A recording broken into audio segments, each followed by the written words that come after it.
మోడీ చెప్పు చేతళ్ళు ఉంటారు.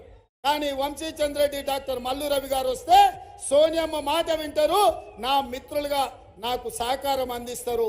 అందుకే వీళ్ళిద్దరిని గెలిపించాలి.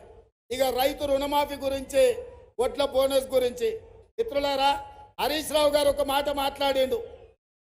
15 ఆగస్టు లోపల రైతు రుణమాఫీ చేయకపోతే రేవంత్ రెడ్డి రాజీనామా చేస్తాడని.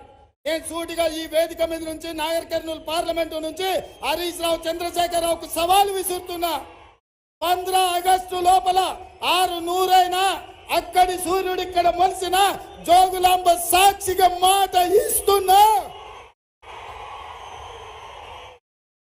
జోగులాంబ సాక్షిగా మాట ఇస్తున్నా. 15 ఆగస్టు లోపల 2 లక్షల రూపాయల రుణమాఫీ చేసి తీరుతా.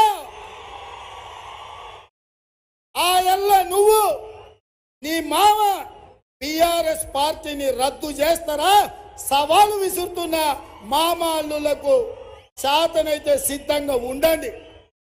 నా రాజీనామా కాదు, నీ పార్టీని రద్దు చేసుకోవడానికి సిద్ధంగా ఉండు హరీష్ రావు. 15 ఆగస్టు లోపల మా రైతు సోదరులకు 2 లక్షల రూపాయల రుణమాఫీ చేసి తీర్చుకొని ఆ రైతుల రుణం తీర్చుకుంటా. ఇవాళ రైతులు ఆశీర్వదిస్తేనే కాంగ్రెస్ పార్టీ ఇందిరమ్మ రాజ్యం వచ్చింది. ఇవాళ నేను రాష్ట్రానికి ముఖ్యమంత్రి అయినా.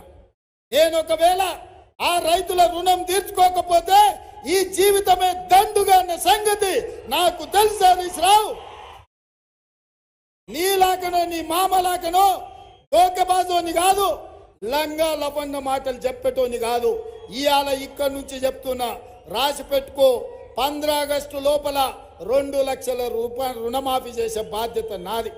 ఇదే కాదు, రాబోయే పంట వరి, గతంలో ఒట్లు కొనను ఒరేసుకుంటే ఊరేసుకున్నట్టే అన్నాడు కేసీఆర్. ఆయన మాత్రం ఫామ్ హౌస్లో 150 ఎకరాలలో వేసుకుంటే బజార్లో పెట్టి బట్టలు ఇప్పదీసిన నువ్వెట్లు వేసుకున్నావని.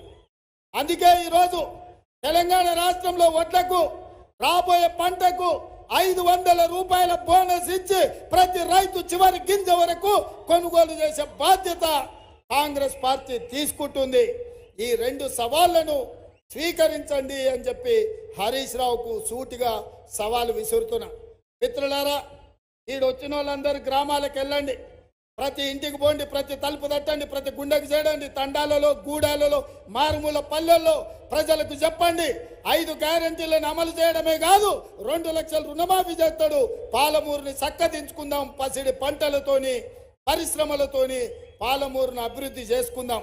రాజకీయ పార్టీ కార్యకర్తలు నేను ఒకటే చెప్తున్నా, మీ నాయకుల మాటలు నమ్మకండి. మన జిల్లాకు అవకాశం వచ్చింది.